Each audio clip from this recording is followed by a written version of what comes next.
Hi friends, എല്ലാവർക്കും online ക്ലാസ്സിലേക്ക് സ്വാഗതം. ഇന്ന് നമ്മൾ ഡിസ്കസ് ചെയ്യുന്നത് 6ാം ക്ലാസ്സിലെ മാത്സിലെ ക്വസ്റ്റ്യൻ പേപ്പറാണ്. ഇംഗ്ലീഷ് മീഡിയം മലയാളം മീഡിയം നമ്മൾ ഉൾപ്പെടുത്തിയിട്ടുണ്ട്. അപ്പോൾ നമുക്ക് ആദ്യത്തെ ചോദ്യം നോക്കാം.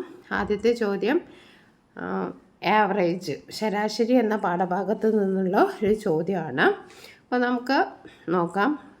ജെയിംസിൻ്റെ ഒരാഴ്ചത്തെ വരുമാനമാണ് ഇവിടെ കൊടുത്തിരിക്കുന്നത്. ഞായർ, തിങ്കൾ, ചൊവ്വ, ബുധൻ, വ്യാഴം, വെള്ളി, ശനി, അങ്ങനെ മൊത്തം 7 ദിവസത്തെ വരുമാനം ഇവിടെ കൊടുത്തിട്ടുണ്ട്. ചോദ്യം ഇതാണ്: ജെയിംസിൻ്റെ ഒരാഴ്ചത്തെ ആകെ വരുമാനം എത്ര? What is the total income of James in the week? അപ്പോൾ ആകെ വരുമാനം കാണാൻ നമ്മൾ എന്താ ചെയ്യേണ്ടത്? ഈ 7 ദിവസത്തെയും നമ്മൾ കൂട്ടണം. അപ്പോൾ 1200, 1000, 800, 1300, 750, 1100, 850. ഈ 7 ദിവസത്തെയും വരുമാനം കൂട്ടിയാൽ നമുക്ക് കിട്ടുക എത്രയാണ്? 7,000 ആണ്. ഓക്കെ, ഇനി ഒരു ദിവസത്തെ ശരാശരി വരുമാനം എത്ര എന്ന് ചോദിച്ചിട്ടുണ്ട്. ഒരു ദിവസത്തെ ശരാശരി വരുമാനം എന്ന് പറഞ്ഞിട്ടുണ്ടെങ്കിൽ ഇത് 7 ദിവസത്തെ വരുമാനമാണ്. ഒരു ദിവസത്തെ കാണാൻ നമ്മൾ എന്താ ചെയ്യേണ്ടത്? നമ്മൾ ആകെ ബൈ എണ്ണം എന്ന് പഠിച്ചിട്ടുണ്ടല്ലേ. ആ ശരാശരി കാണാൻ ആകെ ബൈ എണ്ണം, അതായത് ടോട്ടൽ ബൈ നമ്പർ. അപ്പോൾ ഇവിടെ ടോട്ടൽ എന്ന് പറയുന്നത് 7,000 ആണ്, എണ്ണം എന്ന് പറയുന്നത് 7 ആണ്. അപ്പോൾ 7,000നെ നമ്മൾ 7 കൊണ്ട് ഡിവൈഡ് ചെയ്താൽ എത്ര കിട്ടും? 7 7 ഒരു പ്രാവശ്യം. ഇവിടെ 3 സീറോസ് ഉണ്ട്, അപ്പോൾ 1000 ആണ് ആൻസർ കിട്ടുക. അപ്പോൾ വളരെ സിമ്പിളാണ്. എന്താണ്? 7000നെ നമ്മൾ 1000 കൊണ്ട് 7000നെ നമ്മൾ 7 കൊണ്ട് ഹരിച്ചാൽ നമുക്ക് 1000 കിട്ടി. നമ്മുടെ ഒരു ദിവസത്തെ വരുമാനം കിട്ടി. ഓക്കെ, ഒരു ദിവസത്തെ വരുമാനം കിട്ടി. ഇനി അടുത്ത ചോദ്യം ഏതാണ്? 3 ദിവസത്തെ ശരാശരി വരുമാനം 1200 രൂപയാക്കാൻ ഏതൊക്കെ ദിവസങ്ങളിലെ വരുമാനം പരിഗണിക്കണം? അപ്പോൾ 3 ദിവസത്തെ വരുമാനം എത്രയാക്കണം? 3 ദിവസത്തെ വരുമാനം നമുക്ക് ശരാശരി വരുമാനം 1200 രൂപ ആക്കണം. അതായത് 3 ദിവസം എന്ന് പറഞ്ഞിട്ട് ശരാശരി വരുമാനം 1200 ആക്കണം എന്ന് പറഞ്ഞിട്ടുണ്ടെങ്കിൽ എത്രയായിരിക്കും? 3 × 1200. അപ്പോൾ നമുക്ക് എത്ര കിട്ടും? 3600. അതായത് നമ്മൾ ഇതിൽ ഏതെങ്കിലും ഒരു 3 ദിവസം എടുത്തിട്ടുണ്ടെങ്കിൽ അത് കൂട്ടിയാൽ നമുക്ക് 3600 കിട്ടണം. അപ്പം ഒരു ദിവസത്തെ 1200 എന്ന് പറഞ്ഞാൽ 3 ദിവസം നമുക്ക് 3600 കിട്ടണം. അപ്പോൾ 3600 കിട്ടണമെങ്കിൽ നമ്മൾ ഏതൊക്കെ നോക്കണം? നമുക്ക് കൂടുതലുള്ള നോക്കാം. 1200 നോക്കാം, അതേപോലെ തന്നെ 1300 നോക്കാം, അതേപോലെ 1100 നോക്കാം. അപ്പോൾ നമുക്കത് നോക്കുമ്പോൾ 0 0 2 3 5 5 3 6 3 3600 കിട്ടി. അപ്പോൾ മനസ്സിലായല്ലോ. 3 ദിവസത്തെ ശരാശരി വരുമാനം എന്ന് പറഞ്ഞിട്ടുണ്ടെങ്കിൽ ആകെ വരുമാനം എത്രയാണ്? ശരാശരി ഇൻറ്റു നമ്പറാണ് അല്ലേ? Average into number. 3 ഗുണിക്കണം 1200, അത് 3600 ആണ് നമുക്ക് കിട്ടുക. അപ്പോൾ 3600 കിട്ടുന്നത് ഏതാണോ അത് നമ്മൾ തിരഞ്ഞെടുക്കുക. ഓക്കെ, 3 ദിവസത്തെ വരുമാനമാണ്. അപ്പോൾ ഞായറും നമ്മളെടുത്തു, ബുധനെടുത്തു, 1100. അങ്ങനെ നമുക്ക് ഏത് വേണമെങ്കിലും എടുക്കാം. 3600 കിട്ടണം. അതാണ് ആ ക്വസ്റ്റ്യൻ്റെ ആൻസർ. ഇനി അടുത്ത എന്താണ്? അക്വാറിയാണ്. അതായത് ഒരു അക്വാറിയത്തിന് ചതുരപ്പെട്ടിയുടെ ആകൃതിയാണ്.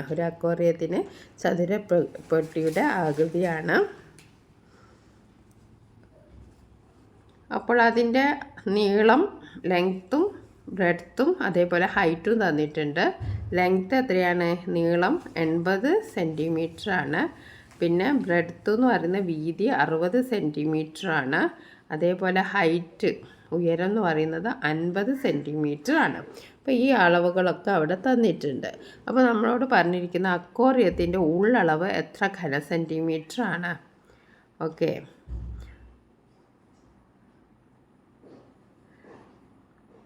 അക്വാറിയത്തിൻ്റെ ഉള്ളളവ് എത്ര ഘന സെൻറ്റിമീറ്റർ ആണെന്നാണ് നമ്മളോട് ചോദിച്ചിരിക്കുന്നത്. അപ്പോൾ നമ്മൾ എന്താ ചെയ്യേണ്ടത്? ഘന സെൻറ്റിമീറ്റർ കാണാൻ നമ്മൾ എന്താ ചെയ്യേണ്ടത്? L × B × H. നീളം ഗുണിക്കണം വീതി ഗുണിക്കണം ഉയരം അല്ലേ?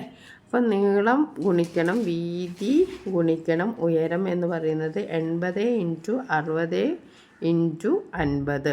80ഉം 60ഉം 50ഉം ഗുണിച്ചാൽ നമുക്ക് കിട്ടുന്നത് എത്രയായിരിക്കും? ഇത്രയാണ് നമുക്ക് കിട്ടുക. ഓക്കെ, അപ്പോൾ നമ്മൾ അത് എഴുതുക. ഖാസേമിന്ന് നമ്മുടെ യൂണിറ്റ് എഴുതാൻ മറക്കരുത്. ഓക്കെ, ഇനി നമുക്ക് അടുത്ത ക്വസ്റ്റ്യൻ നോക്കാം. അക്വേറിയത്തിൽ എത്ര ലിറ്റർ വെള്ളം കൊള്ളും? എത്ര ലിറ്റർ വെള്ളമാണ് കൊള്ളുക? അപ്പോൾ നമ്മുടെ അക്വേറിയത്തിൻ്റെ ഉള്ളളവ് നമ്മൾ കണ്ടുപിടിച്ചു. അക്വേറിയത്തിൻ്റെ ഉള്ളളവ് നമ്മൾ കണ്ടുപിടിച്ചത് എങ്ങനെയാണ്? Length into breadth into height. അപ്പോൾ 240 ഇത്രയാണ് നമുക്ക് ആൻസർ കിട്ടിയത്. ഇനി അത് അപ്പോൾ എത്ര വെള്ളം കൊള്ളുമെന്നാണ് നമ്മൾ കണ്ടുപിടിക്കേണ്ടത്. അതിന് നമ്മൾ എന്ത് ചെയ്യണം? 1000 കൊണ്ട് ഡിവൈഡ് ചെയ്താൽ മതി. അപ്പോൾ നമുക്കറിയാം 240 ലിറ്ററാണ്. Okay, 240 litre. ഇനി അടുത്ത അക്വേറിയത്തിൽ 144 ലിറ്റർ വെള്ളം ഉണ്ടെങ്കിൽ അതിൽ എത്ര സെൻറ്റിമീറ്റർ ഉയരത്തിൽ വെള്ളം ഉണ്ടാകും? അതായത് അക്വേറിയത്തിൽ എത്ര 144 ലിറ്റർ 144 ലിറ്റർ എന്നാണ് പറഞ്ഞത്. അപ്പോൾ നമുക്ക് 144 ലിറ്റർ എന്ന് പറയുമ്പോൾ എത്രയായിരിക്കും? അതിന് 1000 കൊണ്ട് ഇൻറ്റു ചെയ്യണം നമ്മൾ. അപ്പം നമുക്ക് ഇതാണ് കിട്ടുക. 1000ൻ്റെ 3 സീറോസ് നമ്മൾ ഇട്ട് കൊടുത്താൽ മതി. എന്നിട്ട് 80 ഗുണിക്കണം 60 ചെയ്യുക. അപ്പോൾ അത് ചെയ്തിട്ടുണ്ടെങ്കിൽ, അതായത് അതിൻ്റെ ഹൈറ്റ് എത്ര എന്നാണ് നമ്മളോട് ചോദിച്ചത്. അപ്പോൾ ഹൈറ്റ് കാണാൻ വേണ്ടിയിട്ട് ഇവിടെയുള്ള നീളവും വീതിയും എടുത്ത് നമ്മൾ ഇൻറ്റു ചെയ്യുക. അപ്പോൾ നമുക്ക് കിട്ടുക എത്രയാണെന്ന് വെച്ചിട്ടുണ്ടെങ്കിൽ 30 സെൻറ്റിമീറ്റർ ആണ്. ഓക്കെ, ഇനി നമുക്ക് അടുത്ത ചോദ്യം നോക്കാം. പ്രവർത്തനം 3 ശില്പശാല. വിദ്യാരംഗം കലാസാഹിത്യ വേദിയുടെ ആഭിമുഖ്യത്തിൽ ആനന്ദിൻ്റെ സ്കൂളിൽ നടന്ന രചന ശില്പശാലയിൽ ജില്ലയിലെ 600 കുട്ടികൾ പങ്കെടുത്തു. അപ്പോൾ പങ്കെടുത്ത കുട്ടികൾ എത്രയാണ്? 600 ആണ്. അപ്പോൾ ഓരോ ഇനം ഇവിടെ കൊടുത്തിട്ടുണ്ട്. കവിതാരചനയിൽ 25%, കഥാരചന 35%, ചിത്രരചന 30%. ഉപന്യാസ രചന ഇവിടെ എത്രയാണെന്ന് തന്നിട്ടില്ല. അപ്പോൾ നമുക്കറിയാം ഇത് മൊത്തത്തിൽ എത്രയായിരിക്കും? 100% ആയിരിക്കും, 100% ആയിരിക്കും. അപ്പോൾ ഇത്രയും ഇവിടെ തന്നിട്ടുണ്ട്. അപ്പോൾ നമ്മൾ എന്ത് ചെയ്യണം? ഇത് കൂട്ടണം. 25ഉം 35ഉം 30ഉം കൂട്ടിയാൽ നമുക്ക് എത്ര കിട്ടാം? 25 + 35 + 30 കൂട്ടിയാൽ നമുക്ക് 5 5 10, ബാക്കി 1 1 2 3 3 3 6 6 3 9 90 കിട്ടും. അപ്പോൾ ഇത് മൊത്തത്തിൽ 90 ആണുള്ളത്. നമുക്ക് വേണ്ടത് 100 ആണ്. അപ്പോൾ 100ൽ നിന്ന് 90 നമ്മൾ മൈനസ് ചെയ്താൽ നമുക്ക് 10% കിട്ടുക. അപ്പോൾ ഉപന്യാസ രചനയിൽ പങ്കെടുത്തത് എത്രയാണ്? 10%. ഇനി എത്ര കുട്ടികളാണ് ഉപന്യാസ രചനയിൽ പങ്കെടുത്തത് അത് നമ്മൾ കണ്ടുപിടിച്ചു. ഇനി കവിതാ രചനയിൽ പങ്കെടുത്ത കുട്ടികളുടെ എണ്ണം എത്ര? കവിതാ രചന എന്ന് പറയുമ്പോൾ 25% കുട്ടികളാണ് കണ്ടുപിടിച്ചത്. അപ്പോൾ ആകെ കുട്ടികൾ എന്ന് പറയുന്നത് എത്രയാണ്? 600 ആണല്ലേ. അപ്പോൾ 600 ഇൻറ്റു നമ്മൾ ആകെ കുട്ടികളുടെ 25% കവിതാരചനയിൽ പങ്കെടുത്തത്. അപ്പോൾ 25/100 എന്ന് എഴുതുക.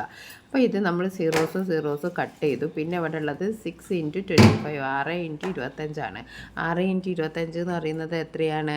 6 × 25 എന്ന് പറയുന്നത് 150 അല്ലേ? 6 × 25 എന്ന് പറയുന്നത് 150. അപ്പോൾ നമുക്ക് 150 എന്ന് ഉത്തരം കിട്ടി. ഇനി മൂന്നാമത്തെ ചോദ്യം നോക്കൂ. ശില്പശാലയിൽ പങ്കെടുത്ത 180 കുട്ടികൾ 6ാം ക്ലാസ്സിൽ പഠിക്കുന്നവരാണ്. ഇത് പങ്കെടുത്ത ആകെ കുട്ടികളുടെ എണ്ണത്തിൻ്റെ എത്ര ശതമാനമാണ്? അപ്പോൾ ശില്പശാലയിൽ നമുക്കറിയാം മൊത്തത്തിൽ 600 കുട്ടികളാണ് ഉള്ളത്. 600 കുട്ടികളാണ് ശില്പശാലയിൽ ഉള്ളത്.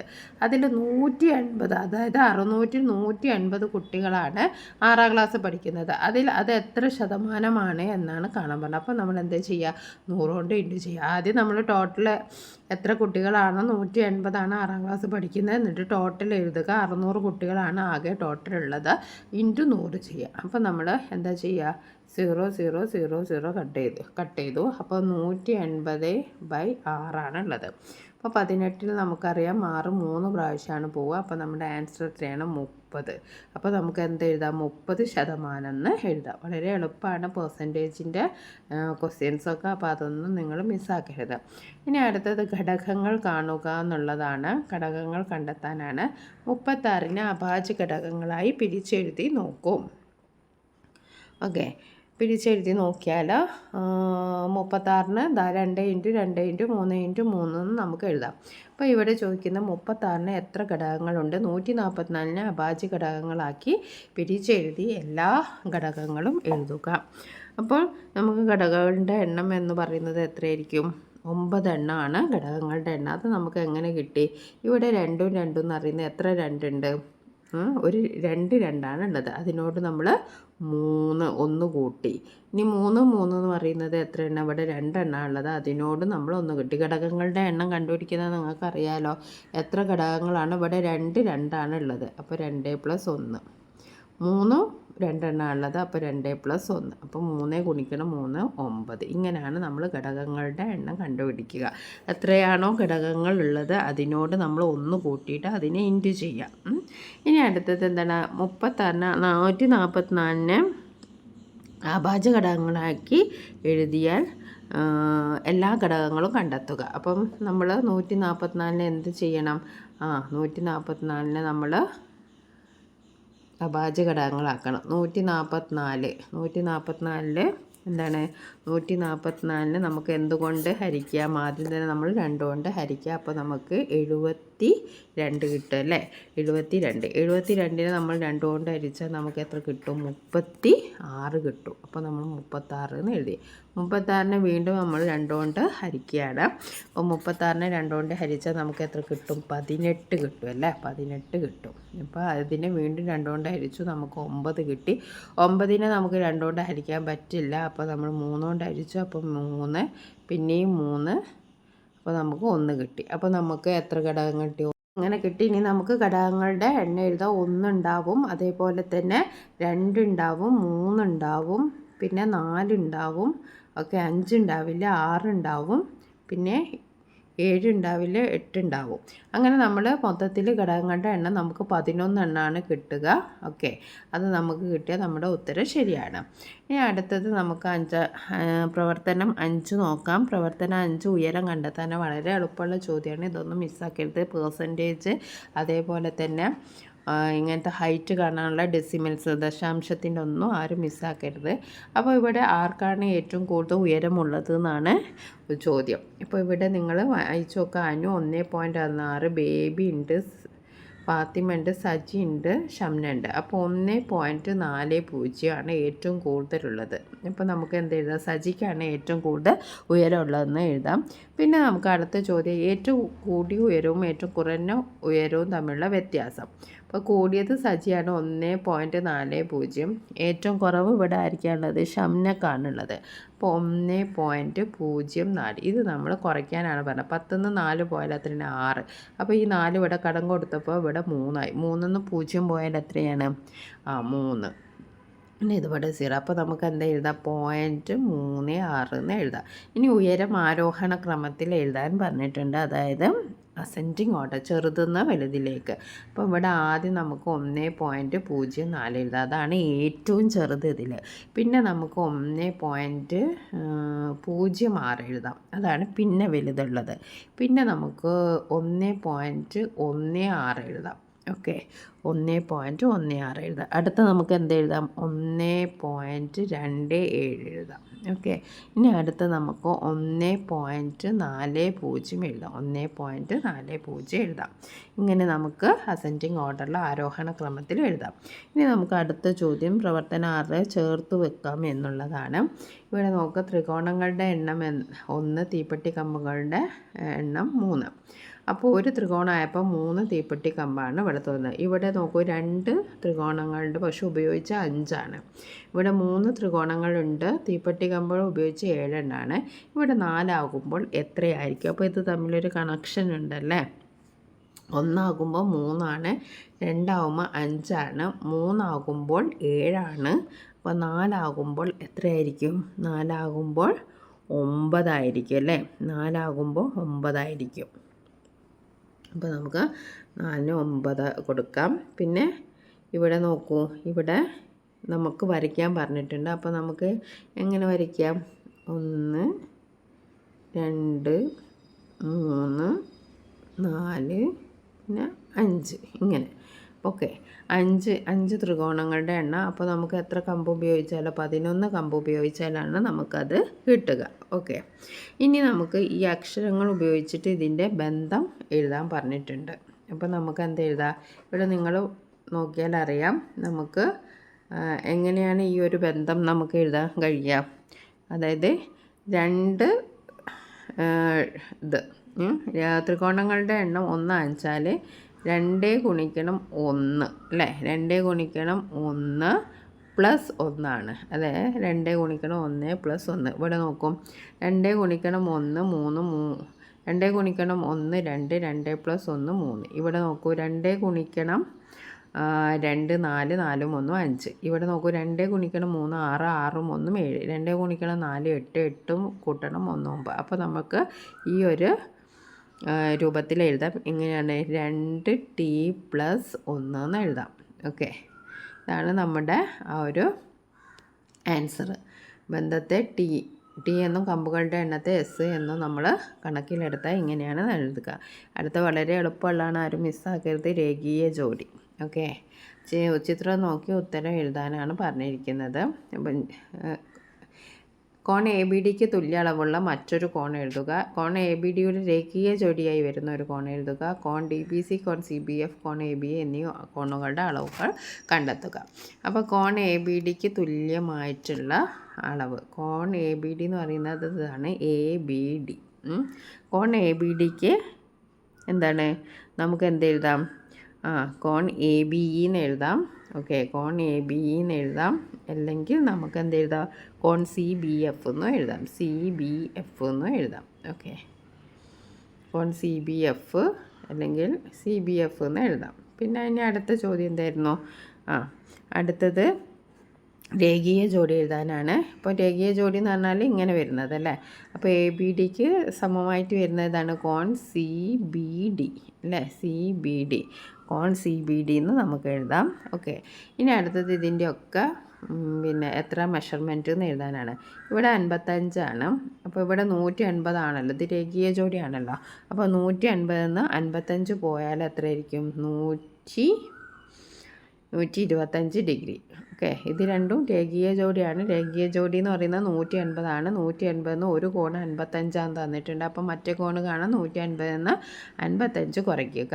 പിന്നെ ഇവിടെ 70 എന്ന് തന്നിട്ടുണ്ട്. പിന്നെ ഇവിടെ നമ്മൾ സി ബി എഫ് എത്രയാണ്, സി ബി എഫ് 55 ഡിഗ്രി ആയിരിക്കും. അതെന്താണ്, ഇവിടെ ഇതിൻ്റെ എതിർക്കോണുകൾ തമ്മിൽ തുല്യമായിരിക്കും. അപ്പോൾ ഇവിടെ 55, ഇവിടെ 55. ഇനി 70ഉം 55ഉം കിട്ടി. ഇവിടെ എന്തായിരിക്കും, ഇവിടെയും 55 ആയിരിക്കും അല്ലേ. ഇവിടെ 55 എങ്ങനെയാണ്, 70ഉം 55ഉം എത്രയാണ്, 70ഉം 55ന്ന് 180 കുറച്ചിട്ടുണ്ടെങ്കിൽ നമുക്ക് 55 കിട്ടും. വളരെ എളുപ്പമാണ്. ഇതിൽ നിങ്ങൾ ഓർക്കേണ്ട കാര്യം, എതിർക്കോണുകൾ തുല്യമായിരിക്കും. ഇവിടെ 55 ഇവിടെ 55. പിന്നെ രേഖീയ ജോഡി എന്ന് പറഞ്ഞാൽ 180 ആണ്. അപ്പോൾ 180 നിന്ന് 55 കുറച്ചാൽ എത്രയാണെന്ന് വെച്ചിട്ട് ആ ആൻസറാണ് ഇവിടെ കിട്ടുക. ഓക്കെ, ഇനി നമുക്ക് അടുത്ത ലാസ്റ്റത്തെ ഒരു പ്രോബ്ലമാണ്. വളരെ സിമ്പിളായിട്ടുള്ള പ്രോബ്ലമാണ്. ഓക്കെ, എന്താണ്, ഇവിടെ കുറച്ച് കാര്യങ്ങളൊക്കെ തന്നിട്ടുണ്ട്. ഇത് ആരും മിസ്സാക്കരുത്, വളരെ എളുപ്പമുള്ള ഒരു ക്വസ്റ്റ്യനാണ്. ഏത് ഗെയിമിലാണ് ആൺകുട്ടികളും പെൺകുട്ടികളും ഒരുപോലെ ഇഷ്ടപ്പെടുന്നത്? അപ്പോൾ ഒരുപോലെ ഇഷ്ടപ്പെടുന്നതെന്ന് വെച്ചിട്ടുണ്ടെങ്കിൽ ഈ ബാറ് കണ്ടാൽ നമുക്കറിയാം. അപ്പോൾ ഹോക്കിയാണെന്ന് എഴുതാം.